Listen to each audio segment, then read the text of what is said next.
Good morning, good afternoon, good evening, wherever it is. My name is Martha Torres, and I am the Director of Admissions. And joining me today are a couple of colleagues that are going to help with today's event. First and foremost, we have Melissa Cuesta Booker, who is the Director of Financial Aid, and she also oversees all of the Veterans Administration, all the VA things. We also have Eddie Ramirez joining us. He's a Senior Admissions Advisor who works we work together in the same department, so he can help address any questions and concerns you might have with the admissions. I believe we might have Eric Gonzalez, who's part of the financial aid department. I'm not quite sure, but regardless, we'll go ahead and address your questions as well. Now that I've introduced everybody, I just want to go over really quickly what we're going to cover today. So we'll be discussing all the different types of financial aid, the financial aid application process, internal scholarship opportunities that MI offers, and we're going to go over VA benefits and some of the requirements. Throughout the session, you're welcome to ask questions either in the Q&A. If they're very, very specific questions, put them in the Q&A.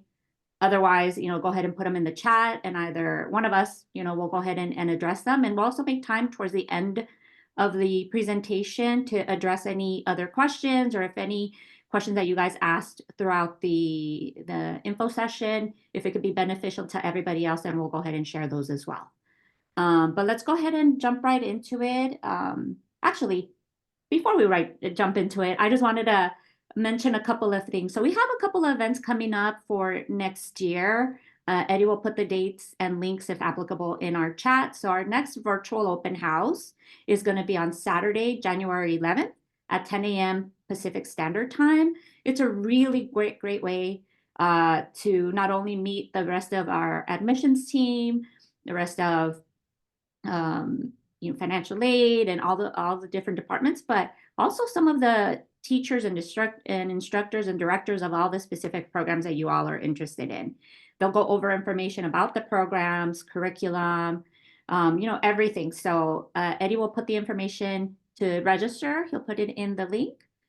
In the chat. And then also, if any of you guys are interested in joining us here in person in Hollywood, California for an in-person open house, that's going to be on February 15th, also at 10 a.m. Pacific Standard Time. And that one, pretty similar to our virtual open house in that you'll get to meet faculty and staff, but also we have breakout sessions where you get your hands dirty, so to speak. So you get to sing if you're a vocalist, play your instrument. We give you a little bit of a taste of what it is to be a student here with MI. So if y'all are able to join us, we'd love to see you here.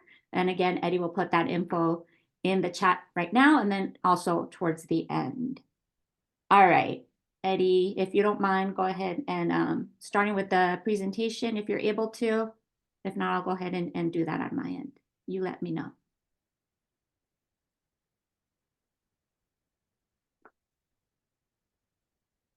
Perfect. All right. So let's start off by talking about what exactly financial aid is. Go ahead and click on that slide, Eddie.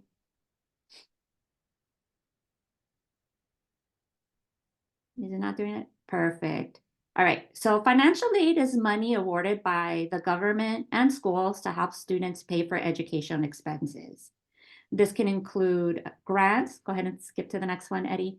This can include grants, which is free money that students don't need to repay. It could also be loans, which is borrowed money that does need to be paid back. Some of those loans have interest, some don't. We also have part of that financial aid, the free money, so to speak, is the Pell Grant. We also have supplemental grants, the subsidized and unsubsidized student loan. These are the ones that might have accrued interest, some might not. We have the parent or graduate plus loan, and this is for what's considered a dependent student. We have the Cal Grant or the California Grant. This is specifically for residents of California. And then we also have the Chafee Grant.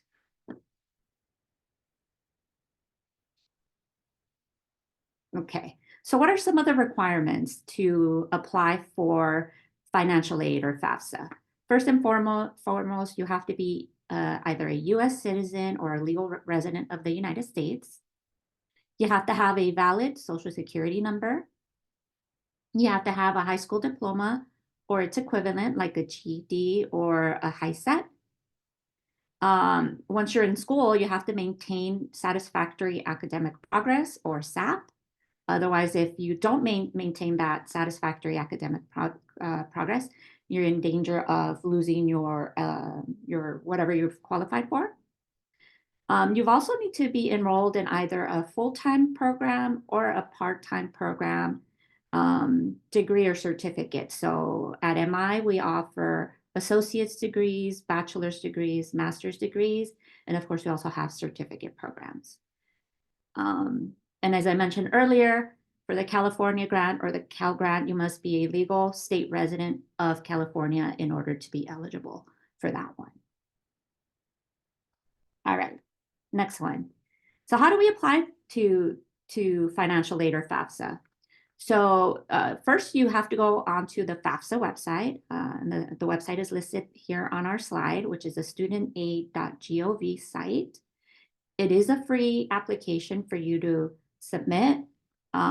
You are not required to pay anything. In fact, if you might made a typo and go to a different site that might require you to pay, stay away from it. You're in the wrong place. In that studentaid.gov site, you will be required to enter our school code, which is there on our site, and Eddie will put it on our chat in the chat as well. And there you can you can also look for us under our name, Musicians Institute. It'll populate and then you can just select it. There you will also be able to apply for loans and apply for the California grant that we've been talking about. Separately, we'll leave the scholarship portion, our MI scholarship portion, for a little bit further on in the presentation, because I want to navigate there in a minute to discuss that a little bit further. But for now, let's go ahead and move on to the next one. So when do you apply for financial aid? Now. It's the most important thing you have to do because it can take a little bit of time for schools to be able to receive that financial aid. And then also, you want to make sure that all your information is correct, especially if this is your first time. It can take a couple of days to have your login credentials verified. So make sure you do that right away. Once you submit your FAFSA or your financial aid, our schools, MI included, will be able to retrieve that financial aid or your FAFSA. And then a financial aid advisor from our school will be able to reach out to you and go over what it is that you might have qualified for. If there's any issues and any corrections that need to be made, they'll go ahead and talk about that with you. If there any verification that needs to be made, again, they'll be able to talk with you about that. And then, of course, they'll be able to let you know what it is that you were awarded and explain all of that, and then any other financial aid forms as well. So it's not just submitting your FAFSA, finding out what it is that you might be eligible for. Once all that is done, there's additional forms that you need to do through the FAFSA website to be able to accept that aid, whatever it might be. But before all of that happens, you have to apply to one of our programs. The only way that our financial aid department is able to go in and retrieve your FAFSA information is if you have already applied to the school. Those two things link together. And so it's really, really important for you to apply to one of our programs, even if you're not accepted and you're still working through that part of it, perfectly fine. But it's very, very important that you apply to the school before our financial aid department can retrieve the FAFSA info and go through all the awarding with you. Cool? Okay, let's move on to the next topic, which would be our scholarships. We'll go ahead and first, before you go to this portion, Eddie, if you could, go back to that. And then if you don't mind going to our website so we can show our guests how to apply for financial aid. So give us a second while he navigates to our website. But basically, our website is mi.edu. Let's see if he's able to share it.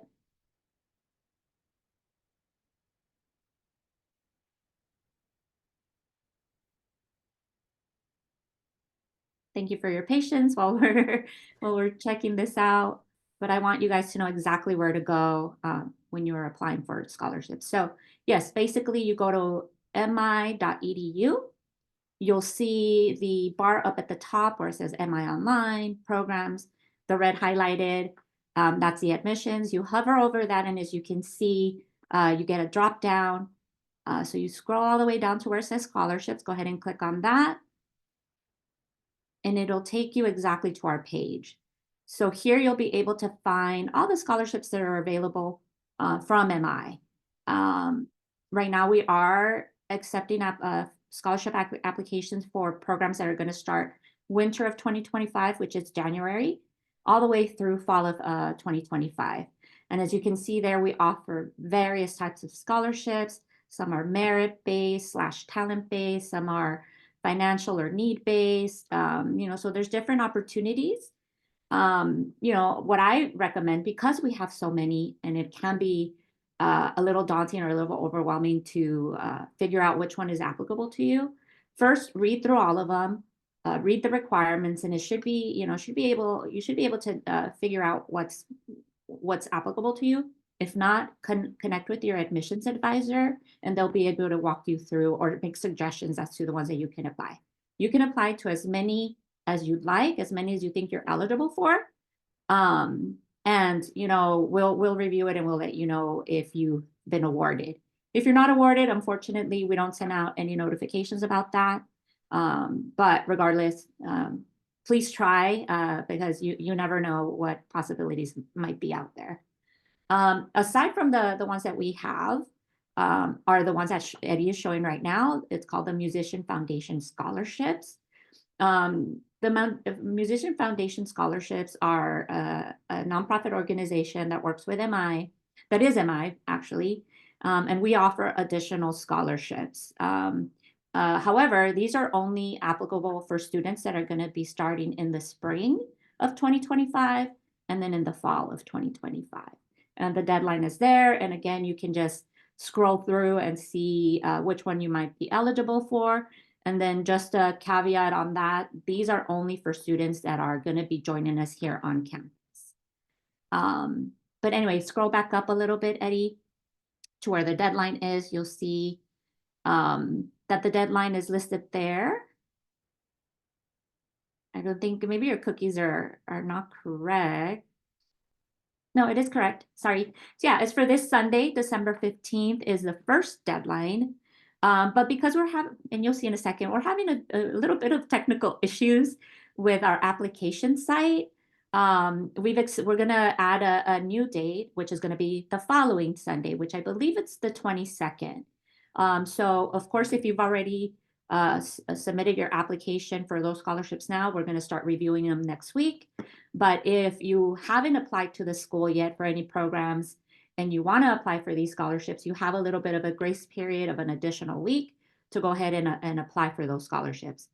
As with our financial aid, process and that department being able to reach out to you, for scholarships, you have to also be an applicant to the school. Doesn't matter if you're accepted or not, no problem. You can add, when you apply, usually you get like a little receipt, but your admissions advisor can give you documentation to go ahead and apply for the school. So yes, Eddie navigated over to our apply now, which is what we're seeing. And it says that the application site is temporarily unavailable. As I mentioned, we're having a little bit of technical issues, and we hope to have it resolved sooner rather than later. Definitely apologize for any inconvenience. But there's two ways that you can apply. One, connect either with your admissions advisor, if you have their contact info, or email mi@admissions and the number 1 at mi.edu. Call those numbers listed on the site, or what's the easiest way to do it to avoid all of that just click where it says download now, or click here to download the PDF version, and it's a writable PDF document where you can just go ahead and apply, write your application, the program that you want, and then you save it, and then go ahead and send it either to MI Admissions 1 email, which I'm the one who checks that, so I'll be looking at on all of that, or you can send it directly to your admissions representative, and then we'll connect with you for the following steps. But yeah, we're so sorry about all of that, but we're slaves to technology, and sometimes technology fails us a little bit, but we're hoping to have it resolved sooner rather than later. Okay, Eddie, you wanna go back to the presentation if you don't mind? All right, so the next slide basically is just a quick overview of what we discussed. So wait, go back. Thank you. So at the bottom part of that slide, you'll see the MI. Yep, at the bottom part of that slide, you'll see all of the MI scholarships that we just went over, just scholarships.mi.edu. And as I mentioned, they're merit-based scholarships. We offer performance-based scholarships, or financial aid need, or financial need scholarships. So read through those. But then there's a ton of other scholarship opportunities you can apply for that are not part of MI. So one of them that we have listed, the two that we have listed here are studentaid.gov. And then the other one is careeronestop.org. And then I'm personally fond of one that's called fastweb.com. That one has really random scholarship opportunities, but plenty of funding available. And then you're welcome to do like a internet search for scholarships that you can apply for. The only caveat with that is be super cautious of any website that asks you to pay to apply for scholarships. Don't do it. There's plenty of organizations and institutions that offer scholarship opportunities without you having to pay to apply. So just stay away from anything that has you pay. Don't do that. But yeah, so we recommend, like I said, studentaid.gov, careeronestop.org, and then the other one is fastweb.com. Let me see if Eddie put it on our site. I'm sorry, on our chat. Super reliable. And like I said, there's so many out there. There's like for women in music, it could be from left-handed bass players. Like there's not just music but related, but there's just random ones. And so I'm just taking a quick little essay for you to do. And since there's so many available, some people, there's only a handful of people that might apply. And with those, you might have a better chance of getting awarded those scholarships. Cool. All right, let's move on to the next slide. All right, so just a quick summary of what we've covered so far. So first and foremost, we want you to apply to the school and then submit your FAFSA. It could be, in the reverse order. So submit your FAFSA, then apply to the school. But both things must happen before our financial aid department can retrieve your FAFSA and let you know what you might have qualified for. And then two, you also have to be an applicant to the school before you can apply to any scholarships. And again, the type of aid that is available is, grants, different types of scholarships, and loans to those that qualify. Deadlines are there, so time is of the essence. So make sure that you go through the process ASAP, especially since the holidays are coming up in about a week and a half. Again, time is of the essence, so we want you to get that process going, especially if you're interested in applying for our winter start, which is going to be January 6th. With all that, communicate with your admissions and financial aid advisor. We're always going to be in contact with you to walk you through all the process. You're not alone. We'll take it one step at a time so you don't feel overwhelmed. But communication is key, not only while we're going through all this process, but also when you're a student. Communicate, because we won't know what kind of help you need unless you let us know. The other thing is make sure that you provide all the requested information documents that is requested from you, either from admissions or from financial aid, because without that requested and required information, there's not much that we can do to move the process along a little bit faster.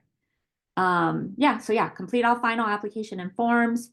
Communicate. If you have questions, if something doesn't make sense with your award letter, if something doesn't make sense with your acceptance or provisionally acceptance letter or with your audition, just talk to us and we'll help clarify things and we'll help walk you through everything. Cool? Okay, let's move on to the next slide. I believe the next slide is going to have to do with veterans. Eddie? Yeah, VA benefits. So first and foremost, thank you guys so much, all of you service members out there. We are so thankful for the sacrifices you've made for us to serve your country and us. So we're very appreciative about that. But yeah, MI is a VA-approved institution, and we do accept the following benefits for VA-approved programs. So we accept Chapter 33 for what's known as post 9/11. We accept Montgomery GI Bill active duty, which is Chapter 30.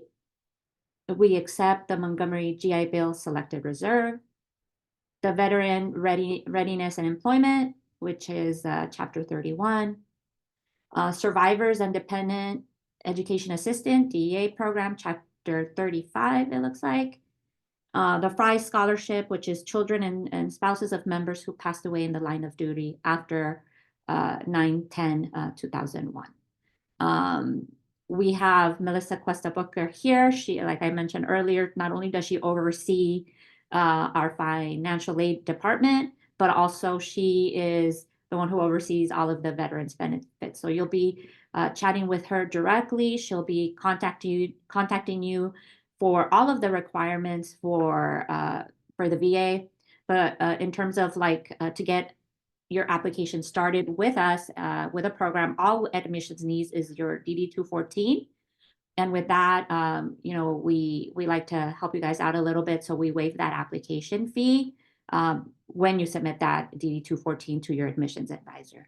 But if you guys have any questions or need any other type of help, please connect with your admissions advisor or directly with Melissa. She went ahead and she put her contact information there in the chat. So it's Melissa C, as in cat, or Cuesta in this case, at mi.edu. Feel free to reach out to her and she'll walk you through whatever might be needed. All right, let's go ahead and go on to the next slide. So this one talks about what are some of those requirements that Melissa is going to need. Includes the following, but it's obviously not limited to just this. So first and foremost, like I said, the DD 214, which is super important, a certificate of eligibility or COE, which you can get from ebenefits.va.gov. For those of you who are in voc rehab or voc rehabilitation, which is Chapter 31, we will need an authorization from your VA counselor. So make sure that you connect with them early because that process can also take a little bit. Like I mentioned, go back a little bit, Eddie. Yeah, the DD 214, the member 4 copy. This is not required for dependents receiving post 9/11 benefits, but we will need veterans file number for processing purposes. But if you do have that DD 214, admissions does require it so that we can waive that application fee. We will need official transcripts from all of your previously attended colleges, whether you finished or not. We do need to have those transcripts, and then your student bill of rights. So the main thing to get started, your DD 214 and request that certificate of eligibility. All the other stuff, Melissa will get in touch with you and she'll, walk you through that, whatever might be pending in that process. All right, next slide, Eddie. Thank you. As I mentioned earlier, go ahead and connect with your admissions advisor for more details and on program eligibility. So not every program that MI offers might be eligible, but a good 98% are. But to get a little bit more clarity on that, go ahead and connect with your admissions advisor about that. And then for more information, visit the VA website or contact Melissa Cuesta Booker. And the contact information is listed there on the current slide. All right, what's next? All right, so that pretty much wraps up this portion of the presentation. Right now, we're going to go ahead and open it up for any questions. This is all Q&A. So I'll open it up to my team members here, see if there's any questions that can be beneficial to everybody else. We can go ahead and just read them off out of the chat or the Q&A box. And we'll go ahead and start with Eddie. Do you see anything, Eddie, in the chat or Q&A that we can verbally chat about that can be beneficial to our attendees here today? Yeah, some people just want to know if this is going to be recorded or if this information can be sent to them as a packet. This info session is being recorded, so you would receive a recording of this event within 24 hours once it's available. I also see in the chat that people were asking for us to put down the website for those scholarships they were asking for. Those websites, one of them is www.fastweb.com. You can also look on studentaid.gov.gov. And you look for our scholarships directly through MI, which is scholarships.mi.edu. Each one of the event attendees today will be receiving a phone call or text message, email from somebody in our admissions department to see how today's event went. Any questions you had, we can answer them over the phone or through Zoom or through email, whichever form of contact seems more comfortable for you. And by attending today's event, actually, we are going to be providing a promo code to individuals who are looking to apply for our winter term, coming up, which is January 6th. This promo code I'm going to type into the chat box, so make sure you write it down. It is actually it's FAIS, all capital letters, and the year 2024. That is the promo code that you'll be using when you apply to our school. What that does is it discounts your application fee from $100 to $50. And as a matter of fact, that application fee gets used as a tuition deposit. That means that's $50 going to be going to your tuition. That's going to be sitting there for you until you begin classes. If for any reason you are not able to begin during the winter term, that deposit will stay on file, so that way you could go to the following term, which could be spring or the one that's more convenient for you. And if in the case that you are truly not able to start classes with us for whatever the reason may be, you can request to receive a refund of your tuition deposit, which is $50. So yeah, once again, make sure you write down that code FAIS 2024. You type it in at the bottom of the application on our website, or even, when you submit your PDF application, when you email it to us, you could type in that code to let us know that you attended today's event, which we should already know that you did by looking at your email. Then we would discount that tuition application fee from $100 to $50. Martha, would you like to tell them about the open house scholarship? Yeah, I definitely will. So for attending today's event, you will all, it's as a thank you, you all receive a scholarship just for attending. Especially if you start for the winter term. So if you're starting for the winter term, which is the January 6th start, everybody will receive $750 in tuition discount. That's if you're a full-time student, and then $375 if you are a part-time student. For anybody that might be starting after January, so whether it's our spring, our summer, or our fall quarters, then that amount, it gets reduced to $500 full-time, $250 part-time. All you need to do is connect with your admissions advisor. There's a form that you have to fill out, tiny little form, and then write a really short little essay, just giving us feedback about today's event, what you like, what you found beneficial, what, constructive criticism, all of that helps. And then just telling us a little bit about yourself and why it is that you want to come to MI. And that would be it. But Tomorrow and into early next week, all of your admissions advisors will be connecting with everyone that's attended today.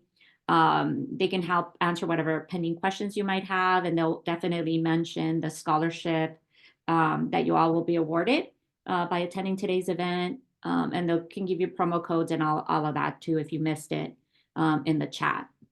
But there's a couple other questions that I wanted to address that I see in the chat. So first, there's been a couple of people that are international students that have asked if they're eligible to apply for the federal financial aid or what the U.S. government offers in aid. In aid, unfortunately, that is not an option. That is only for U.S. citizens or U.S. legal residents only. So unfortunately, you're not able to apply for that or to qualify for that, but you can still apply for our MI scholarships and then all those other sites that we mentioned where there might be scholarship opportunities. Doesn't hurt to check to see if there's anything available for international students. But yeah, unfortunately, the FAFSA is only for U.S. citizens and U.S. legal residents only. I also saw a question in the Q&A section that I believe has already been answered, but it might be beneficial for others to hear. So it was, if somebody is in default, do they still, can they still be eligible for scholarships? So I'll turn it over to Eric so he can answer live. So not only in regards to scholarships, but also about financial aid, because I know that can happen. So Eric, you want to go ahead and address that for us? So the question was if you can qualify for scholarships if you're in default. Yeah. Yeah, well, because scholarships are MI's institutional form of aid. You can apply for that regardless of your status in financial aid.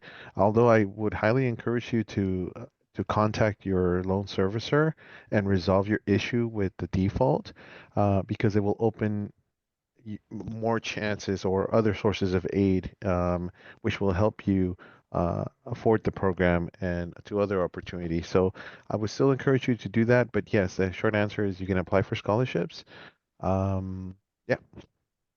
Cool. And then just to piggyback off of that, there if a student is eligible to receive student loans from the government, and if you decided not to accept those loans, not when you're in default, but you are, in good standing, and you choose not to accept those loans, then there are some scholarship that MI offers that you might not be eligible for. But it'll tell you there in the specific scholarships, like you must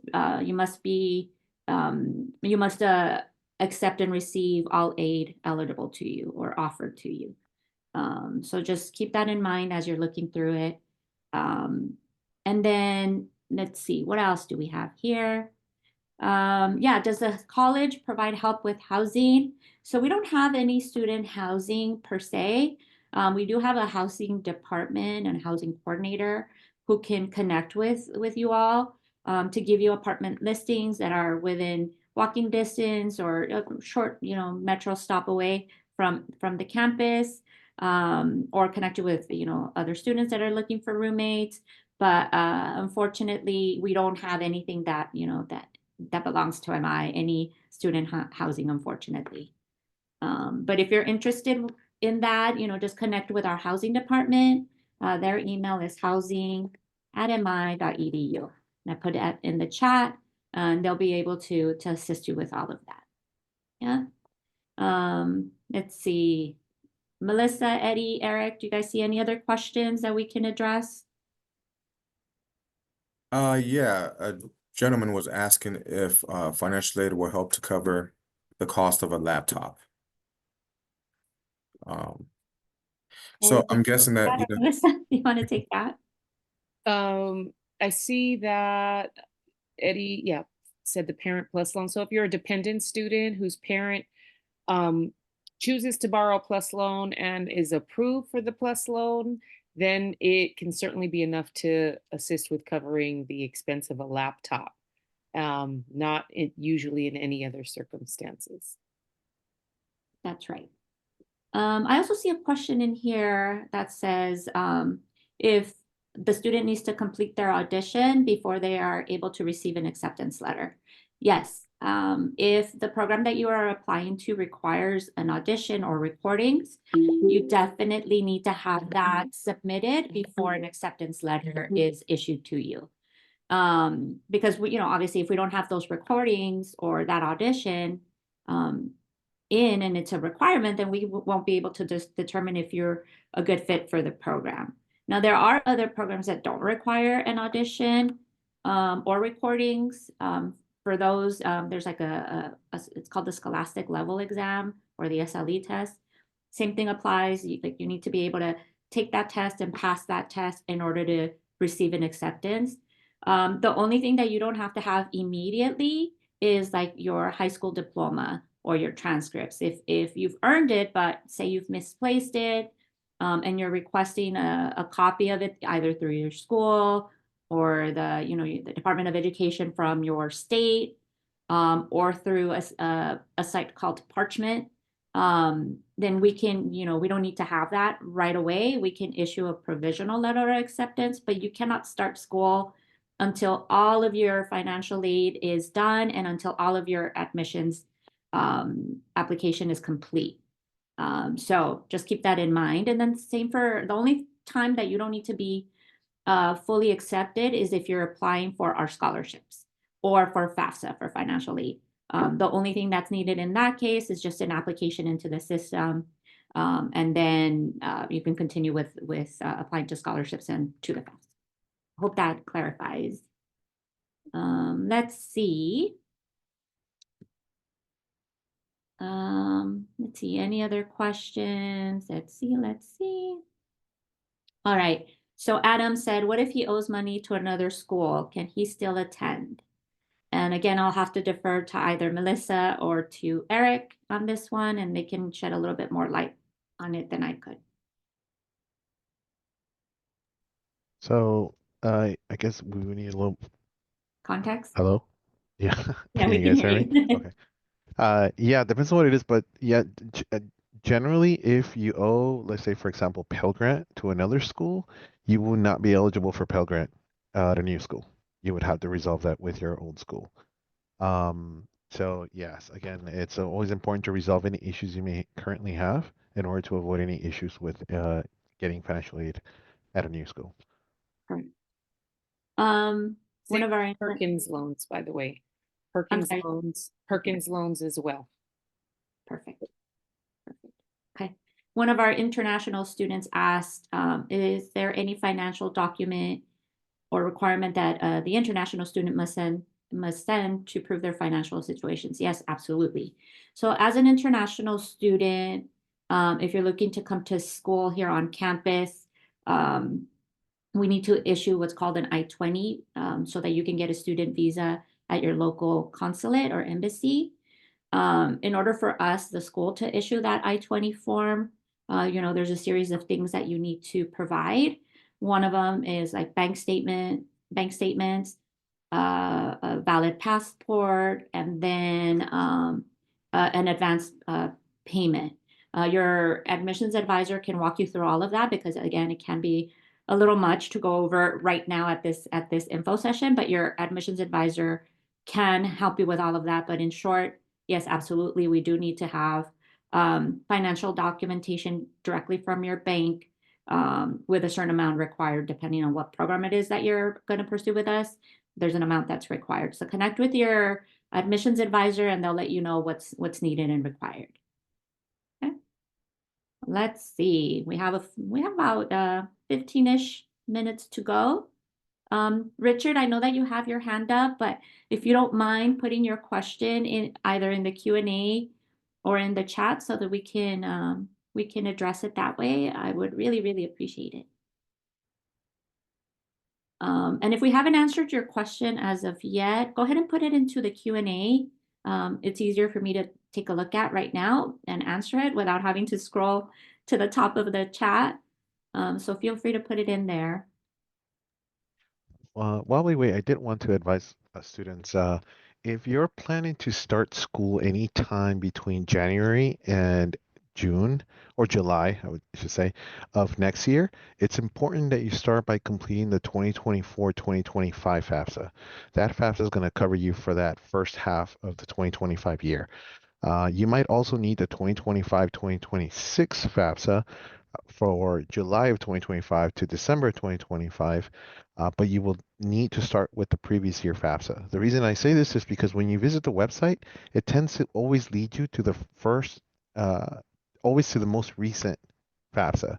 So you might start by completing the 25-26 FAFSA, thinking that you'll have coverage for your winter quarter or spring quarter, when in reality you don't. So make sure you complete the 2024-2025 FAFSA first if you're starting winter of 2025 or spring of 2025. Great. Yes. Thank you for mentioning that. I always forget to say that. But yeah, he's absolutely correct.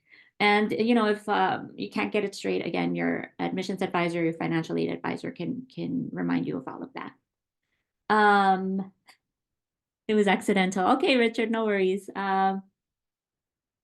Okay, let's see. Any other questions? Nothing in the Q&A. So I guess we'll wrap it up pretty early today. So yeah, just to recap a couple of points, so it's fresh in your mind. First, don't forget, please apply to MI before you apply to scholarships or to financial aid or to FAFSA. You know, in order for us to be able to look at your scholarship, you know, see if your scholarship applications or be able to retrieve your FAFSA, you do have to have an active application with us. Communicate with your admissions advisor, communicate with your financial aid advisor. We're not trying to pester you. We're just trying to help you and expedite things and get things going sooner rather than later. Meet all of the deadlines and complete all the forms, all the requirements in a timely manner. So important, especially for those of you that are going to start in January for our winter term. Time is of the essence. Do not wait. Do not wait. Do not wait. Do it now. And then also, don't forget our upcoming events. I'll have Eddie put in the link to our virtual open house, which is going to be January 11th at 10 a.m. Pacific Standard Time. And then our on-campus or in-person open house is going to be Saturday, February 15th, again at 10 a.m. We look forward to seeing you at either event or at both events. Eddie and myself will be at both events, and then Eric and Melissa will join us at the in-person open house. Any other questions, guys, that you see that we might address before we sign off? I take your silence as a no. No. So with No, that, I'm sorry. I was your hoping mics for are some probably off. questions, but I didn't get any. Awesome. Okay. Well, with that, we want to thank you guys so very much for joining us today. I hope you found the information helpful. If you have any further questions, please do not hesitate to contact Melissa, Eric, Eddie, or myself, and I'll put my contact info in the chat. Give me a second. There it is. marthat@mi.edu. Feel free to email me whenever you would like. And if I don't have the answer, I will definitely do my best to connect you to the person that does have answers for you. But yeah, don't forget, our next start is January 6th. No better way than to start the new year than going to school for music, pursuing your passion. And yeah, we look forward to having you on campus or, you know, virtually as part of our MI student body. Thank you, guys. Happy holidays. Happy New Year. Holidays. Thank you. Thank you. Thank you. Take care.